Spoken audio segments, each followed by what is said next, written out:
All right. Welcome, everybody, to another episode of Healing Intentions. This is your host, Dr. Adrian Mehmeti. And today I have a very special guest, a new friend of mine, but a close friend that I made recently attending these MITT Mastery in Transformational Training seminars. Luck to welcome Mike Satow to the show today. Thank you for having me. This is just good. This is going to be a good time. I can already hear it.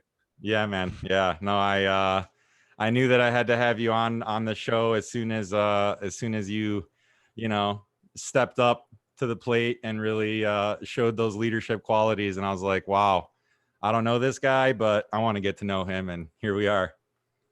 Yeah. And in that moment, it's like leadership was just one of those things that you kind of just step into a role. It's like you can choose to be a leader, but most times you get into situations where leadership chooses you, and it gives you an open invitation, and you have the full choice to either accept it or deny it. And I think for me personally, there's a lot of times where I denied that open invitation, but leadership was so persistent because it was like, hey man, like we see these qualities, we see that you can do this. And when you choose you and you just choose it and you choose that experience, magic happens. Yeah, man, definitely. I agree. A lot of magic happens. A really powerful magic going on in the group that we have created here. And 179, shout out all of 179. You know who you all are. But yeah, man, why don't we start by just kind of a little background on yourself? Like what's your background? What have you been into, and kind of what brought you to this point today? So my background is kind of messy, if you will. There's a lot of times where my background for the most part started in fitness because, in high school, I was very self-conscious about my body. I had a lot of, body issues. And especially when my group of friends moved and I was kind of left in solitude, it got to the point where, I wasn't happy with myself. So I went on this fitness journey in terms of trial and error, really trying to build my body to the point where I could actually be confident, or at least my definition of confident at the time. Led me to actually going all the way through my life, going to school for it and actually pushing into that field, working for lots of corporate gyms, working for nutrition stores, and then ultimately going out on my own and trying my work at business as well from a solo standpoint. But it's recently I've been in terms of jobs, COVID kind of hit me really hard. I'm not even going to lie to you. Yep. So I've been kind of jumping around trying to find a home. I've been everywhere from the finance industry, from, I work in healthcare right now. But just kind of taking what life has given me in a sense and just kind of playing small, if I'm being honest with you. But as of right now in this space, I am in the mental health game. I'm all about the self-awareness space. I love being a self-awareness enthusiast. And even the short time in which I've had conversations when I got reconnected, which we'll dive into that a little bit later. When I got reconnected, just having conversations with people, like it's just so easy for me to be present and really help them and guide them through breakthroughs that give them the aha moments, Yep. And that's my goal now, is to give so many people so many aha moments where they can reclaim their power and really just give back and share their gifts with the world. Absolutely, man. Yeah, it's like once we've gone that deep within ourselves and really begun to heal ourselves, it's our responsibility and our duty to kind of share that with the world and help as many others to do the same. So here we are. I agree.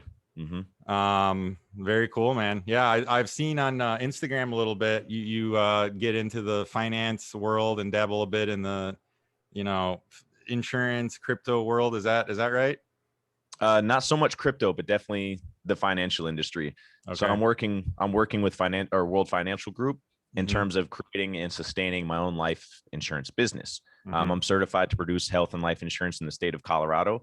And I think that's one of those things, it's a missing ingredient, to really move the mantra and create generational wealth. Like life insurance is the easiest way to do that. You literally just throw money into a bucket per month. And then, if the unspeakable happens, your family has a large lump sum of money that can actually promote them to a higher standard, and get them out of middle class just from a tragedy. And it sucks that it has to come to that. But, I think, if a lot of people had life insurance, a lot of people would start off on a better note. Oh yeah, man, for sure. It's a big thing. And I know fixed index annuities, are a big thing in the investing world, and keeping your money secure, but then still being able to grow with the market. You get the best of both worlds. So I actually have a finance background. So that was my undergrad, bachelor's in finance. And then I worked in the private equity world a little bit. We invested in natural and organic food and beverage products. So I was in like Whole Foods like 12 years ago, just like, holy shit, like this is the Oh my future, you gosh. know? Yeah. And yeah, man, I'm similar to you. I counted actually, I've done 18 different jobs in my life. I've Wow. been all over the place, man. I've worked in finance, I've worked in sales, I've worked in multiple different industries. And so I had to try so many different things until I could kind of figure out like what is my unique kind of gift to the world and how do I bring that to everybody, you know? And it's like, it doesn't need to be just one thing. You know, we don't have to be just this cookie cutter, like, well, I do this and that's my only way I make money. It's like, not anymore, not in 2021. Yeah. And dude, it's crazy that you say that because I'm having conversations with people now. And, again, we're connecting on a deeper level. Mm-hmm. And someone asked me what my favorite color was. And I automatically respond red because red has always been my favorite color. But now it's getting to the point where I really like gold. Like gold is just the way it looks, the way it resembles, the way I see it in my mind. It's my Mm-hmm. favorite color. But for the longest time, I'm like, it's red because I said red a long time ago and I'm married to it. When it's like, Right. no, things change, your tastes change. And like you said, you're not necessarily, you don't have to stick to one certain identity. Like you can just adapt as time goes on and essentially just keep growing and developing. Mm-hmm. Absolutely. Yeah, I'm sure you're familiar with Gary Vaynerchuk on social media.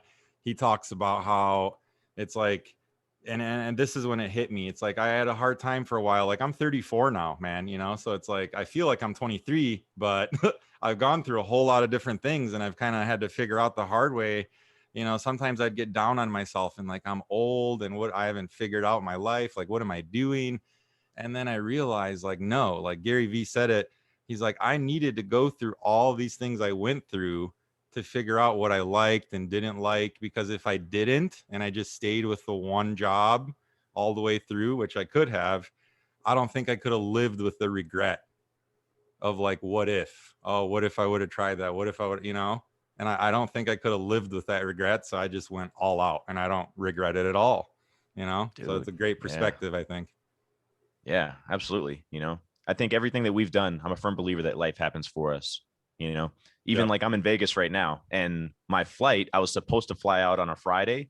And literally like 3 hours before my flight, the airlines was like, hey, your flight's canceled. So I'm already like, fuck, like, how do I scramble and figure this out? Yep. Um, and I tried to scramble and figure it out. Again, it didn't work out, but I ended up getting a flight the very next morning.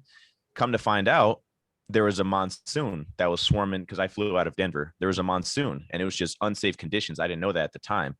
So I mean, it was just God's way of looking out and saying, "Hey, I want to preserve my investment. I don't want you to be flying in danger." And Yep. then it was another opportunity for me to hit up a friend and say, "Hey, I'm in town for the night. Do you want to connect?" And we've Mm-hmm. we've talked, but it's been very superficial. And especially since Mm-hmm. MITT, I haven't really been able to connect with him. And dude, I had an amazing conversation with him Yeah. and just like saw him for the first time. He saw me for the first time. And Mm-hmm. it was just even more evidence that that flight cancellation on Friday, it happened for me, and Yep. not to me. Yep. And I think I'd love to dive into that role because I think victimhood is something that people just kind of default to now. Yep. And I want to not I want to I'm going to create the mantra to help people reclaim their power because Yep. once you play the victim, you relinquish your power, and you really can't share your gifts in the most authentic way possible when you keep relinquishing your power. That's so true. It's so true. And you hear about this vulnerability talked about all the time, right? Brene Brown and all this stuff. Like I've heard that word. Oh, be more vulnerable. And it's one thing to know all of these things intellectually, right? Like we know a lot of this stuff that we learned about over these weekends, but it's different to like experience it, to like really feel it in your core, in your heart, in your spirit, whatever.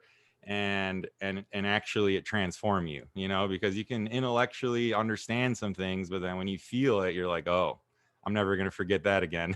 And when you're Yeah. vulnerable, magic really happens. I mean, the way that I've had my conversations since all of this, I mean, I'm a completely transformed man and people see it, and I'm touching them on such a deep level and they're telling me that. And I'm like, this is incredible. This is what life can be like when you're living from that open heart space, which as a male, especially, is so amazing, man. We got to give ourselves a lot of credit for being, younger and signing up for something like this. Like a lot of guys would be like, nah, Yeah. I don't need that. Nah, it's like we're willing to do the work.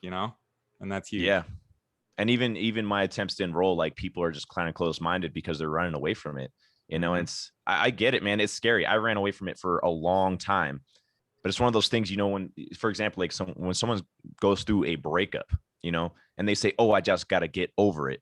That's Yep. avoidance. Like I'm Yep. looking at it from a literal standpoint, because language at this point in my life is so particular. You know, when you're saying you're trying to get over something instead of through something, Yep. that's different, because you think that you can just hurdle it over and then it's in the back burner for the rest of your life. And it's no, like you got to address it and go through it. Otherwise you're stuffing it down and it's just going to resurface at the most unopportune time in your life. Yeah, man. And you know, how many of us have made the mistake, you know, of a breakup, and then you right away want to cover that up, you know, numb yourself, suppress it, whatever, with somebody new. It's like, is that always the best answer? You know, like right away like that? Like sometimes it's good to give yourself a little break and kind of reset and kind of, you know, I understand, you know, we all have our needs and stuff, but gotta, you know, try to be conscious about it. I guess that's it. Just conscious. It's all about the intentions, right? It is about the intentions, but it's also about the self-awareness aspect of it as well, you know, because, you know, you go through a breakup and you want that rebound, but what is that rebound really doing for you? Yep. You know, typically when you go over a rebound, if you really want to dive deep into it, it's because you feel that your value has been stripped from you because someone else took it, right? You're playing the victimhood by chasing a rebound because you're looking for validity from another person to say, hey, you are good, just because that one person that said you aren't, you know, really struck a nerve with you. So it really stems from a lack of self-love. And, you know, as it's a tough pill to swallow, but that's really the result, man. Yep. For me personally too, like you talked about feelings and manhood and how we got to give ourselves credit. Like you may not know this full story, so let me dive into it real quick. Yeah, please do. I went through the majority of my life as a pathological liar. I did.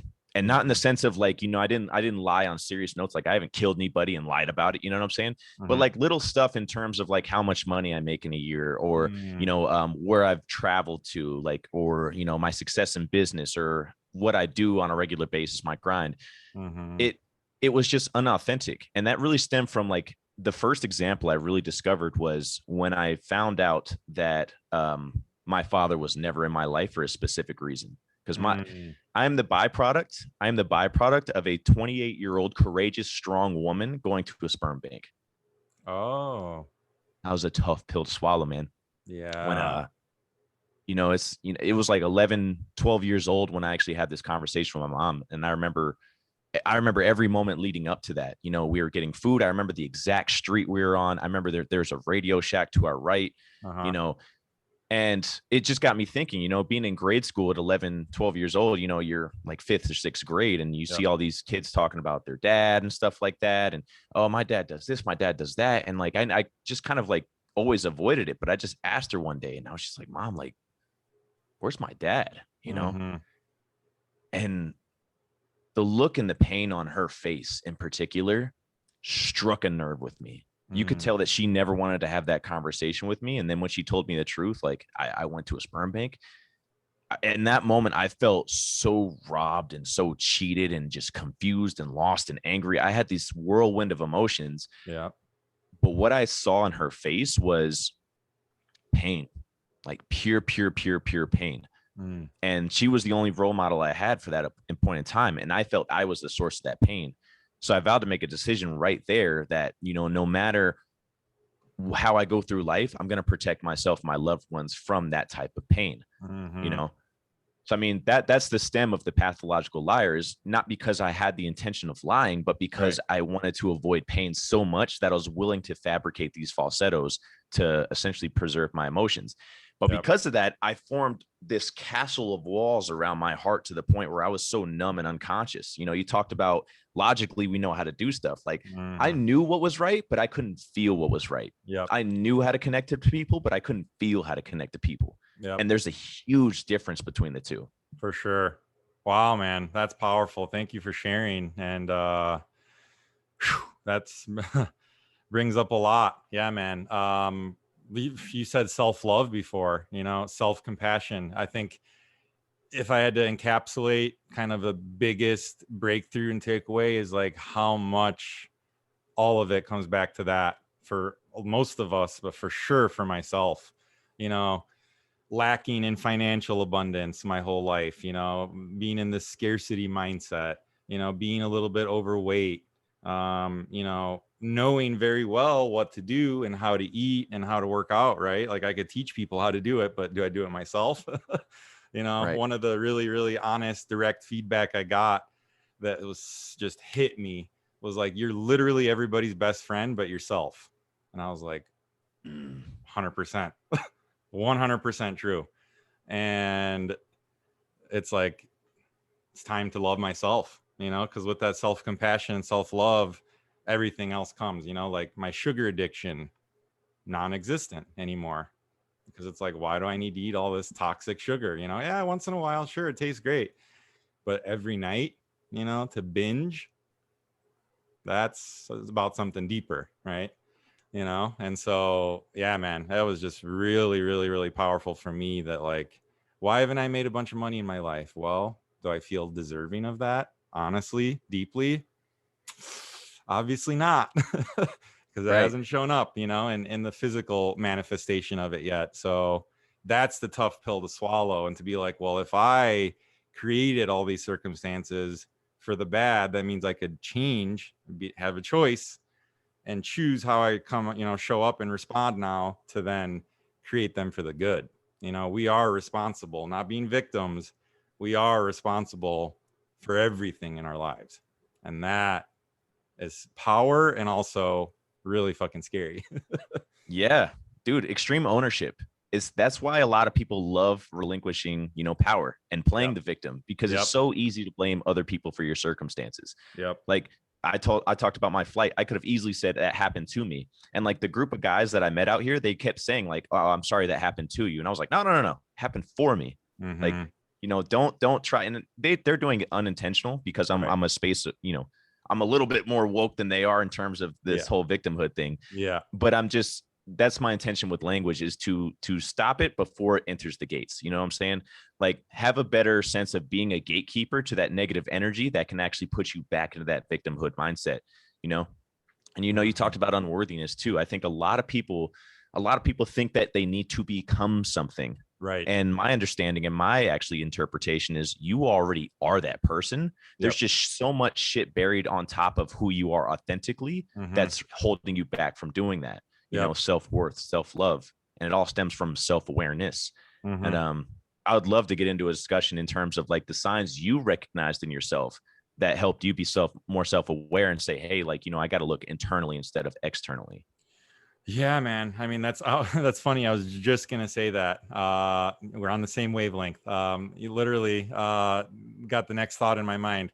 It's about, that self-love, and what do you do about it then? It's like, how do you realize these things? Well, you realize them by just kind of like, that first step in the basic seminar of just like discovery of like things about yourself that like you got to take like a different perspective. Sometimes it takes different things for different people. Sometimes it's a near death experience, and then they wake up and they're like, oh shit, I've been an asshole my whole fucking life. Like, let me not do this anymore.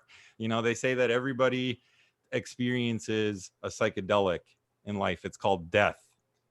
But we get to, if you take psychedelic substances or have experiences like we did this weekend, or with breath work, or with meditation, or with sex, or with many different, formats, but to get to this like deeper just place of just being, it's not about what we do or what we have, right, but who we are. And so it's like, who are you really deep down? And then that's a tough question to answer, and it's like, it can be at first, but then you realize all these layers we have built up. We're living this like shell of an existence of what we can, of what we're able to, what our potential is. And it's just like, why am I continuing like this? Why do I choose to continue to be like this? I choose not to. And there's power. There's so much power in that, man. So I think it's, that awareness. And then it's just, all of our experiences in our life. It's not like it was, MITT totally changed our lives. It's like everything we did up until that point made us who we are, to be ready to be into that seminar, to then apply all that together into, you know, the magic that we are today. So yeah, man, like they said, it's just the beginning. It really is a lifestyle. And I'm just really excited, man. Real excited for it. Absolutely, man. Just from the small pieces, like every time I react a certain way, I'm able to really dive into that, you know, and it's exciting. It's fun to do that. You know, for example, like I used to always want to be around people, you know, to the point where like I would almost linger. Like you go to over a friend's house and like, you know, they would essentially have to kick you out and be like, yo, bro, are you gonna leave? You know what I'm saying? And when I look back at that, it's because, you know, I felt lonely and I didn't like myself. So it like kind of going back to what you said, like, why would I want to spend time with just myself when I could spend time with everybody else? You know, I'd rather be the best friend to somebody else than myself. So that's one aspect, you know. For me too, like I was quick to lash out. Like someone cuts me off in traffic, I might be playing a video game and die or something, like something that happens to everybody, right? But I felt this sense of entitlement and I was just like, God damn it, like what are you doing? Oh yeah. And it's like, you know, that anger isn't from that moment. It's from being angry from past moments, and it's just bubbling and it's just bubbling and it's just bubbling. You know, one of the things that we learned is events are neutral, and how you react to it is just your interpretation of the event, you know, which is powerful. It's so powerful, you know, because like there was some guy that I was in the elevator with who was like just quiet and he felt like so victim. And he was like, oh, I'm 17. I don't know how to live out here. I was like, bro, I was kind of thinking to myself, like, I don't know why you're in Vegas at 17 because you can't do shit. You know what I'm saying? Like you should. I've been there. It's not that fun.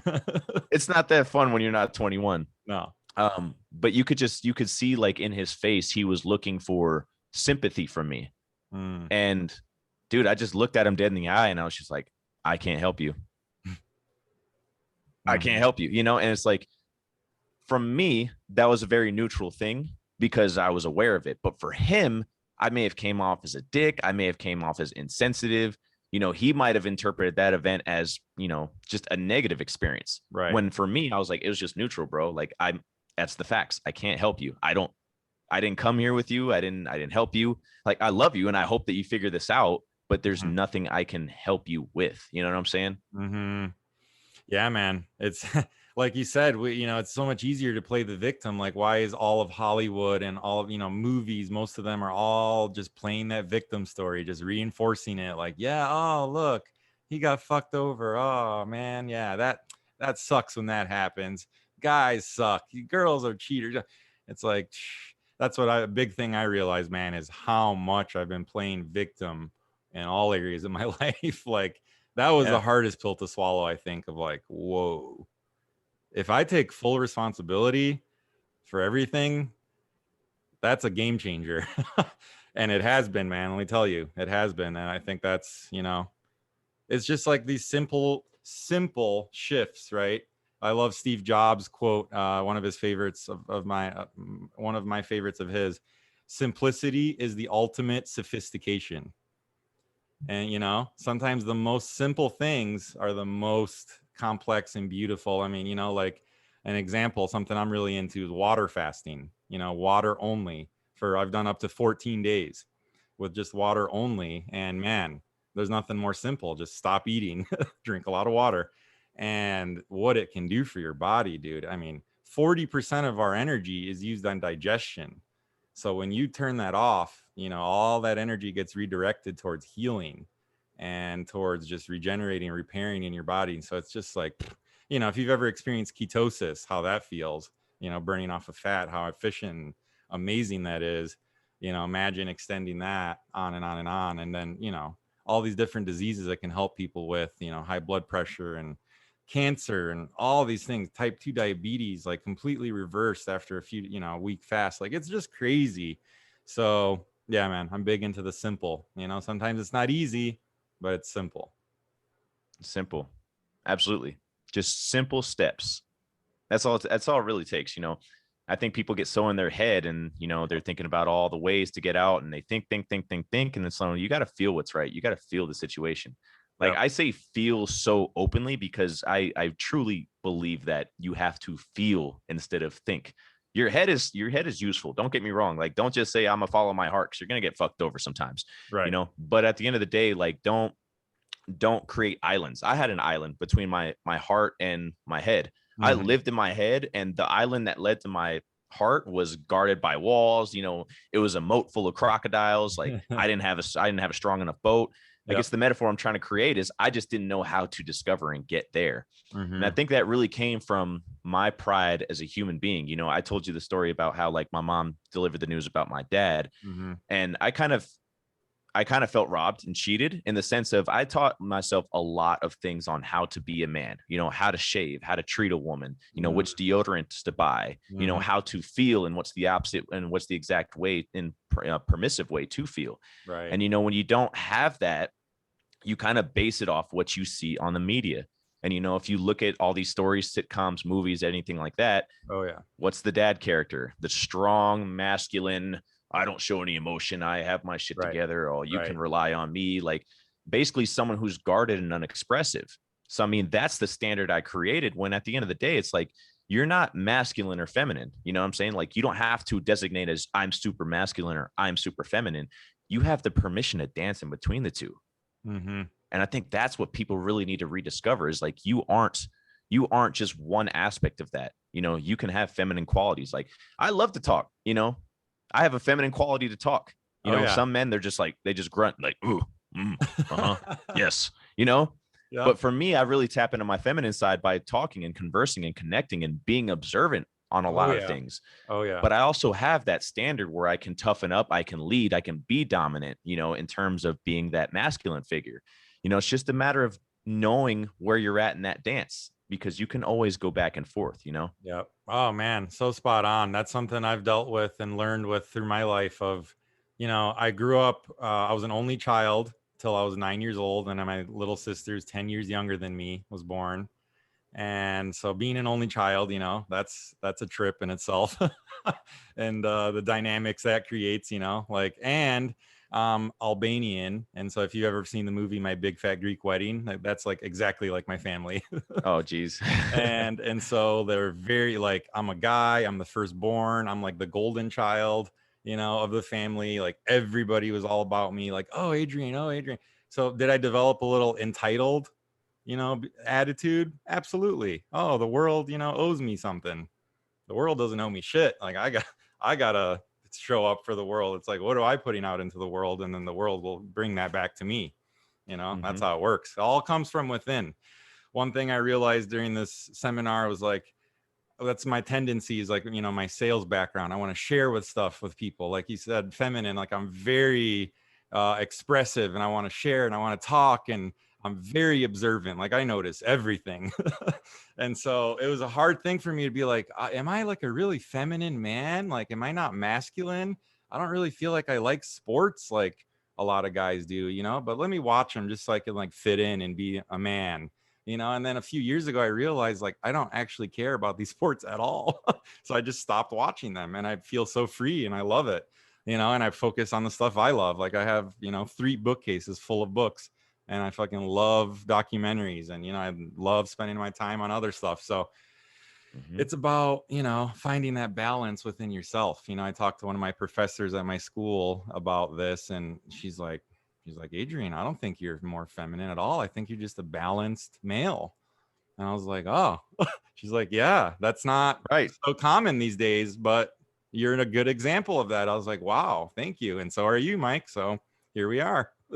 Well, thank you. Yeah, I think the biggest thing is when it comes to masculinity and femininity, Mm-hmm. for men, it's tied to their sexuality, whereas Yep. women, it's not, right? Men can feel demasculated, but women don't necessarily feel defeminized. You know what I'm saying? Mm-hmm. Mm-hmm. Like, at least from my experience, that's why women are so open and they can say, oh my God, girl, you look hot. Like, ooh, let me touch that ass. Mm-hmm. They can be fully expressive like that, but their sexuality is never questioned. Yeah. If we were hanging out, Adrian, I was like, damn, you look fine, bro. And I like slapped you on the ass. Like, right. People are going to be like, yo, what the hell is going on right here? Yeah. It's Yeah. just the stigma is a lot different. So when Oh, it comes yeah. to establishing that masculinity and femininity, men have an extremely hard time coming to terms with that. Whereas female, there's really no pressure for them to exercise both. Yeah. Yep, for sure. And man, topic of sexuality, something I could talk about for many podcasts. It's definitely a big area of interest of mine. And you know, when done right, I think sex can be a very spiritual experience, you know. And I used to be, you know, I'm a Scorpio, and so like I'm very like sexual of a person, you know. It just comes out, like I just exude it constantly. I have no choice.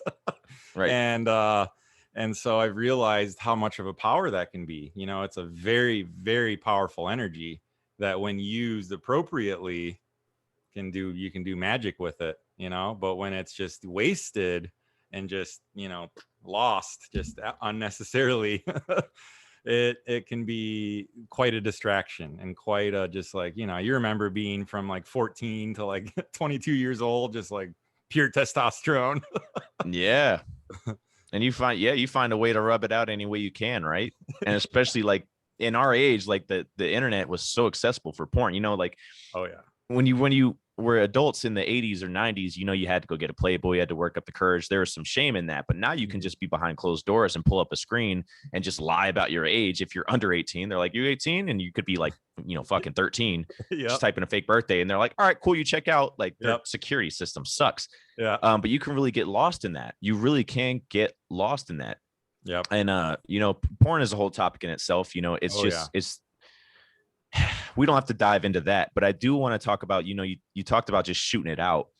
I came Mm-hmm. to terms, and actually Kevin Gates is one of my favorite artists, and he's a very spiritual man. Like his Mm-hmm. growth is phenomenal.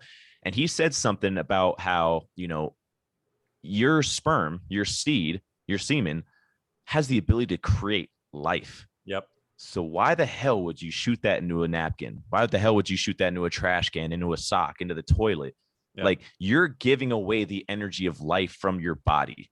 And when you do it from a numbing aspect such as porn, it's just a double whammy to the point where people become so desensitized. They lose a lot of confidence. They don't feel empowered. They don't love themselves because this series of events and the actions that transpire from them have just essentially relinquished their power in a way that is unbeknownst to them.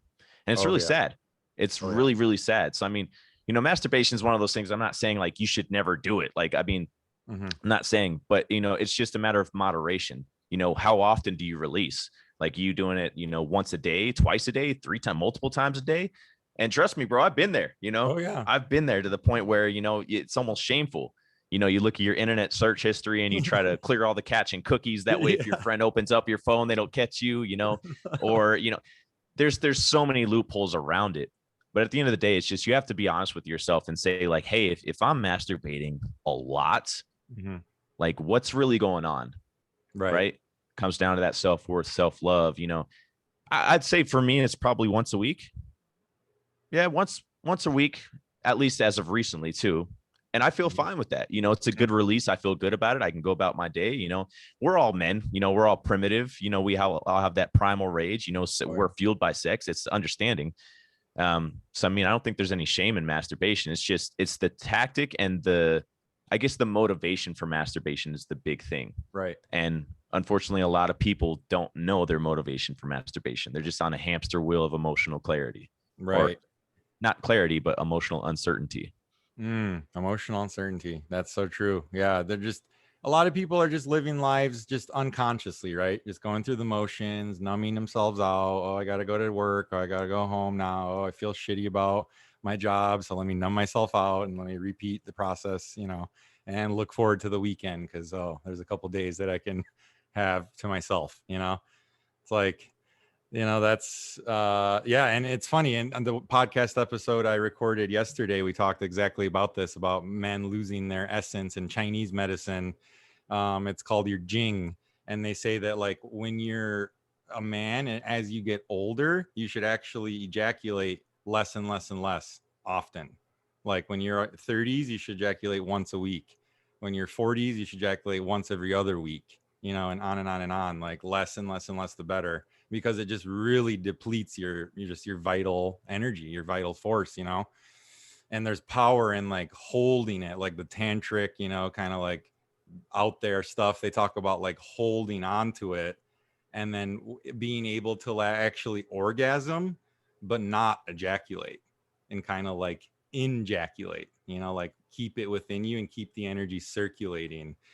which I haven't gotten there yet, but I'll keep you guys updated because that's quite practice. I think it takes some time to get there, but yeah, no, I'm definitely at the more than once a week. I'll tell you that much. Yes. Pace and yeah, I think it can be overdone and it can be an addiction. It can be just like anything, what are you using it for? What are the intentions? And yeah, there's a lot of therapeutic, benefit to it. Of course, get the prostate, cleansed out, get the juices renewed, all that stuff. But yeah, anything can be in excess for sure, even good things, right? Yeah, absolutely. And like you just owned it. You just owned your power right now. And I think a lot of people, when they have a conversation, they don't love themselves. You'd almost try to mirror me, right? Like Right. you heard me say once a week, but your mind didn't go to, oh, I have to keep up with him. Let me say that because then he's going to look at me a certain way. Like, no, like we're not worried about that. Yep. It's one of those simple things that if you're honest with yourself on that level, you operate from a place of integrity, your self-esteem grows. And every time that you do a little lie, and this is coming from a past pathological liar, as I just admitted, every time you do a simple lie, you take a piece away from your self-esteem and you add it to the walls that guard your heart. And the more you do it, the bigger those walls get. And let me tell you, this is from someone who had to put fucking TNT, multiple blasts of TNT, and you're actually helpful in that situation. You know exactly what I'm talking about. Yes, sir. Multiple blasts of TNT were thrown at my walls to the point where now it's just, I'm free, and even to the point where body language, like I don't really cross my arms much anymore, unless I'm cold. Like, and even if I'm cold, I'm huddled like to the body. But either way, like I'm physically exposing my heart to the point where it's like it's a subconscious way of saying, hey, I'm here. It really is. Because this is the thing I learned too, is like the people who are super, super powerful, I compare them to gladiators, right?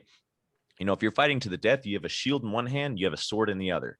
But here's the thing. If you're constantly trying to win a fight with just the shield, you're never going to win. Yeah. You have to be willing to lower that shield in order to really swing your sword. Love that. You know what I'm saying? Love that, bro. Yep. Exactly. And then you take it a step further and you can throw the shield on the ground altogether and you can just wield the sword. And then you can take it a step further and you can actually sheath the sword. Meaning that you don't necessarily show that you have power. You just know you have it in your back pocket. You don't have to prove anybody. You can just be. Exactly. Yep. It reminds me of Gandhi, Fighter Without a Sword. I think that was a book that I did for a biography school project in school on Gandhi, and it was called Fighter Without a Sword. And I was like, I like that. He was a fighter, but he never used any weapons, right? You know, and fought for some big, big things. And I think that's what it's about, that nonviolence. Like I've never been in a fight in my entire life, ever. I've never been punched. I never punched somebody, like nothing. But I'm this big, 6'2", 240 guy. And I think that's come, to my advantage over my life and not getting any fights. But I'm a black belt in first degree in Taekwondo from when I was younger. Like I know a little bit of what to do. But I know that my philosophy is that it's like I would never fight unless it was like defending my life for somebody else's. It's like only as a last resort do we need to fight, and that's some of that toxic masculinity that's out there, of guys just going out there just looking for the fight. You see it in them. You bump into them and they're like, what, bro? I'm like, hey, man, if somebody bumps into me, I'm like, hey, bro, you okay? You good? Like, have a good night, man. Like there's no at all ill wishes, so it's just about that. I think that vibe you're putting out, man, I don't think I finished my thought from earlier. It just came back to me. I wanted, my background in sales, as I wanted to, after the seminar basic, I wanted to like share with everybody. Hey, everybody, you need to take this. You should do it too. Oh my God, it's so great. And then I realized in advance, I had this realization of like, it doesn't matter about everybody else. It's about myself. Let me just focus on myself. Stop talking about it. Just start doing it and being it. And then people will see. And then that ripple effect, has come out just like that. And that's exactly what's happened. I'm just doing shit and I'm not worried about making sure people know about it. What I'm going to do. So what you're going to do, you're actually, like you said, you're owning it. You're being it. And I think a lot of people get caught up in the sharing aspect that, like you said, they don't look internally. Yep. I know that there's tons of people out there that go to an event And they're like, oh my God, I'm so motivated to take ownership of my life. Like I learned all these tools. I believe in myself, yada, yada, yada. And they tell everybody they know. And what ends up happening that is you have this cup full of motivation and ambition, and you just pour a little bit into people who really don't give a shit. Right. Yep. And then they're pouring, you have an empty glass of all the opposite traits, right? Self-doubt, depression, no self-love. Mm-hmm. And when you pour a little bit out of your ambition cup, they're pouring a little bit into that other cup. And then before you know it, you're sharing so much, you're empty with your ambition and ambiguity. And now you have this big cup of self-doubt. Because, energy transfers. It really does. Oh, yeah. But it's one of those things that, don't necessarily try to focus on transferring your energy if you know that you don't have a lot of energy to give. Like, be self-aware. If your cup is running low, I mean, you could give them your last, but just know that's going to come with a price. You're going to have to find a way to fill that cup up again. And I think people, that all comes from self-love from yourself as well. The whole thing of being a people pleaser, not necessarily being, I mean, we talked about that. That's me. Yeah, no. Yeah, we've been there. Yep. I mean, it's me too. Like there's times like I haven't been able to accomplish the things I've wanted to these past couple of days, or I have, but I just sacrificed sleep because of it, because, I'm choosing to connect with people. People are like, hey, I want to talk to you. I mean, ever since this, bro, like people have just been flocking to me. It's like, hey, I want to have a one-on-one with you. Hey, I want to have a one-on-one with you. Yep. And I'm just like, yeah. And then it's 2 a.m. and I'm like, fuck, like I got to work tomorrow. And then I got to go to Vegas and I still got to do all this. And damn, it's like, you always got to choose you. You always got to look out for number one. Yep. And I think what people don't realize is, like, when you choose to be selfish by looking out for yourself, that's the best way to be selfless. Because again, you can't pour from an empty cup. Spot on, man. Beautiful words. And, it's like that whole put on your oxygen mask first before you help others. Right. You can't help anyone else if you're passed out. Like you got to help yourself first so that you can then help everybody else really get to their maximum and their fullest potential. But how much can you do that if you're just living this shell of an existence once again, which I realize I've been doing, which I feel like probably most of us realize, we're potentials here, and we're living kind of like down here. That was me. I don't know for yourself, but I'm guessing that's why a lot of us were here. It's like, that's why it's so special. And I connected really, because it's not like a bunch of people that have a whole bunch of issues and whatever, it's like people that are doing pretty good that want to do like excellent, and I really vibe with that, because I've never really had like major issues in my life. I'm very grateful and blessed, like no health issues really. And so obviously being in the healthcare world, and seeing what people suffer with even at such young ages, man, we're just, extremely blessed just for our health. Our health is wealth, and health is number one. And if you don't have that, I don't care how much money you have or anything else, none of it matters. So health really is our priority. And, just really feeling that and realizing, once again, back to the self-love. If you love yourself fully, everything else, stems from that. I agree. It's beautiful, man. So tactics for self-love, I'm a firm believer, and I'm actually utilizing this as well. Compose a morning and an evening routine. Oh yeah. And stick to it. Stick to something doable. Because what I've learned is you can usually control your mornings, you can usually control your evenings, but you can't control the middle part of your day. Yep. Shit comes up. People throw monkey wrenches at you all the time. Yep. Shit happens, right? But if you can control the beginning and the end of your day, everything in between seems manageable, seems doable, right? Mm-hmm. And, you gain your power when you first wake up. A lot of people, they check their phone as soon as they wake up. And it's like, you're putting yourself in a reactive state by doing that. You open Instagram, you open Facebook, and you're scrolling through other people's shit before you take care of your own. Exactly. And if whoever's listening to this, if you're doing that, recognize that. Remember, you're whole. There's nothing wrong with you, essentially. But if you feel like you don't like being like or being around yourself, you don't love yourself, start by putting the phone away. I literally have a self-care routine before I wake up. I journal, I make my bed, I brush my teeth, I exercise, and then I'll essentially scroll. And when I say I exercise, when I say I don't check my phone for social media, I may open Instagram to create something, but not necessarily to consume something. I think there's a big difference in that.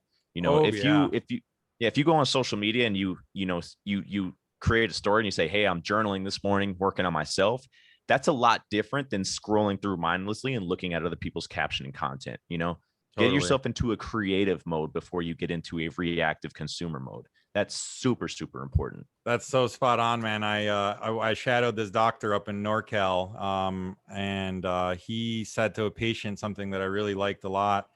He's like, you should aim to spend like 75 or so percent of your day consuming material, and then 25% creating and like making your own stuff and making your own material and whatever. And I thought that was really cool because how often is it just 100% consumption? That's most of the time, just taking in, watching movies, reading books, scrolling. But it's like, holy shit, what have I put out there? What have I created?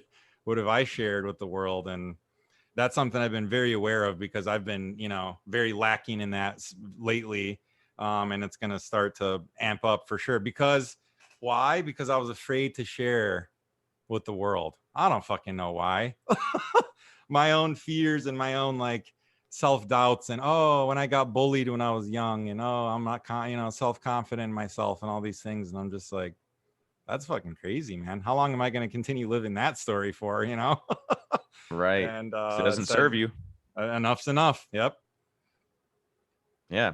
And I think, when you say creating, and people who are listening, they probably are going through a couple of different emotions. Right Right. now, they're thinking like, well, I don't have anything meaningful to share, Right. or I'm not good at anything. Right. There's people like that. And I get it. Like, it's sometimes when you feel like your worth isn't dictated with a certain skill, then you feel worthless. Mm-hmm. But when it comes to creating something, it's not even necessarily something that you have to post to the world right away. Right. Creating would literally be opening a composition book. I actually have something called a 5-minute journal Uh-huh. that, it's just opening and writing.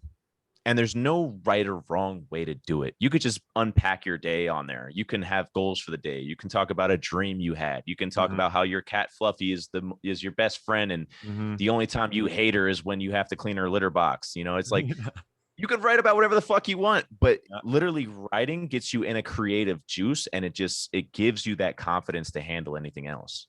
Yep. And it's just that practice of putting into physical manifestation what you think into physical reality by writing it down. And then now this can become your actual physical manifestations of these dreams, because thoughts become things.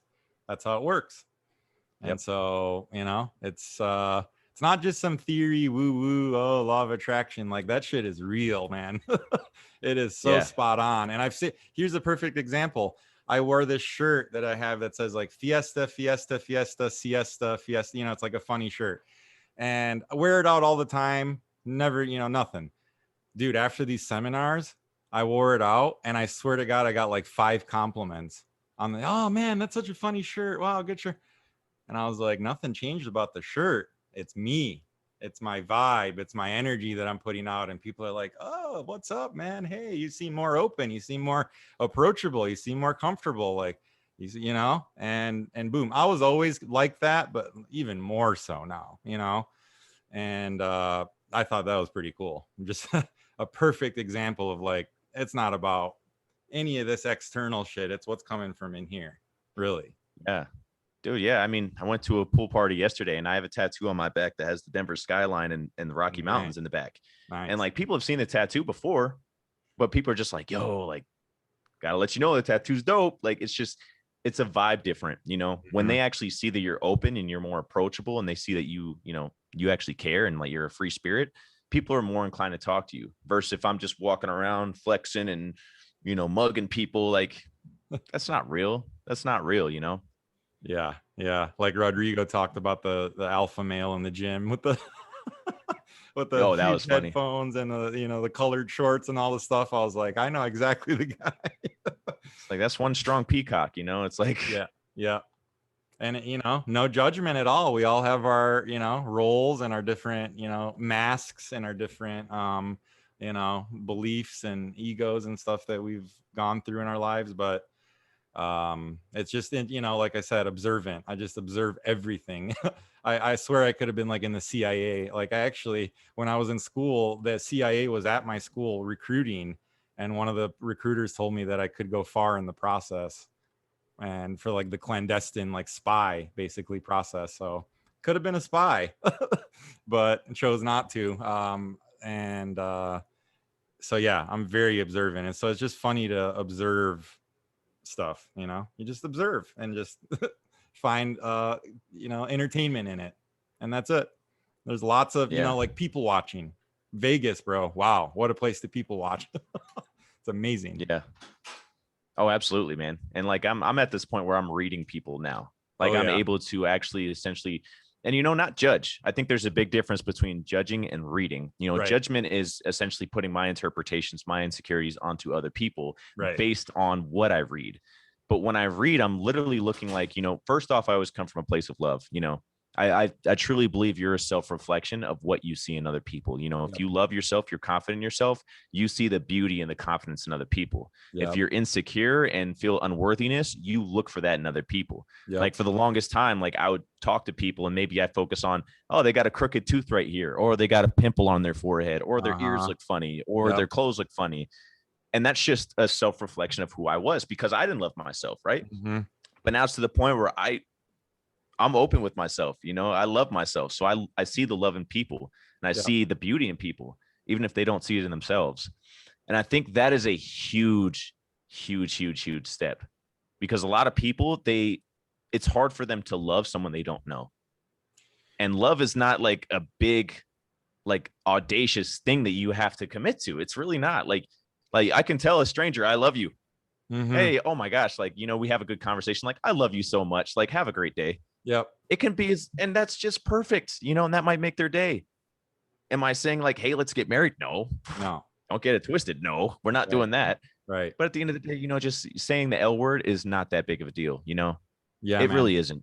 It doesn't need to, before this seminar, I swear that saying that to some stranger would feel very fake to me. I'll be honest. But then now it's like, no, I was just afraid to express what I already was feeling. That's it. It was there. The love is always there. Like you said, you're always whole. But what's in the way of you expressing that? What walls are built up around your heart and that connection between your heart mind, which is really where the magic is. When that gets all flowing, man, love is way just beyond what people think, like romantic love or love with their family and stuff. It's like, look at love with a pet and the unconditional love that shows and teaches you, and then just like love of a stranger, the love of all the people in this seminar that we were in together, man, our 179 family. Like it's crazy, people that we've never met in person that you don't know, they're total strangers. And now we legitimately love each other and are expressing that love. And we've been more vulnerable and open and sharing of stuff that even people closest in our lives don't even know. And that is magical. There's a really good Albert Einstein quote. You can view everything as if it's a miracle or nothing as if it's a miracle, And so it's like, I think everything's pretty miraculous and full of love. And when you choose to see it that way, beautiful things can start to happen. Beautiful things. Yeah. And you talked about vulnerability. Vulnerability is the most efficient way to connect with people. Yep. Because even if our stories, like when I shared my story, that's not your story, right? But there's aspects of the story I shared that apply to your life, right? So then you feel like we've been through similar shit, and that creates the connection, you know, and connection will essentially create love. Yep. And that's really it. It's just having the courage to say, hey, I'm going to share a vulnerable part of myself. And I will say this, like, it's scary as shit as first. Oh, yeah. If you've never shared like a deep, dark secret with somebody, hell yeah. Like that takes courage to face. But now I can share this story about my mom being a courageous, strong woman, you know, going to a sperm bank at 28 years old. It didn't come out like that at the very beginning. It came out like I was so lost, so confused. Like I was crying my eyes out. Like it was so hard for me to share. But I think the more you share the vulnerability with yourself, the more you actually reclaim power. And that aspect and that experience diminishes in power that it has over you. You know, the more you share it, the more it goes away. You know, it's kind of like your ego sitting on your shoulder and it's like, don't share it, don't share it, don't share it. I look at my ego as a physical thing now. And I'm just like, oh, thank you so much for sharing, but fuck you for caring. You know, it's just like, Because at the end of the day, your ego is not helping you. It's Yeah. just it's there to protect you. But its aspect of protection is based off prior experiences that you've had, even Right. if it's not going to serve you going forward. For example, like fire, we touched fire when we were young. We're like, ow, that's hot. Mm-hmm. And for the rest of our life, we formed the fire. Hey, don't touch fire. That's a belief that we formed. Don't touch fire. So when we go back to like maybe the first time we got rejected, like sixth grade, you go up to the prettiest girl in school and you're shy and you have your hands in your pockets and you're just like, will you be my girlfriend? And she's like, fuck no, dude. Like, she's like, hell no. And she embarrasses you, but then Yeah. you have that one piece of evidence that you go through your whole life saying, hey, I'm not worthy of pretty women because, Yeah.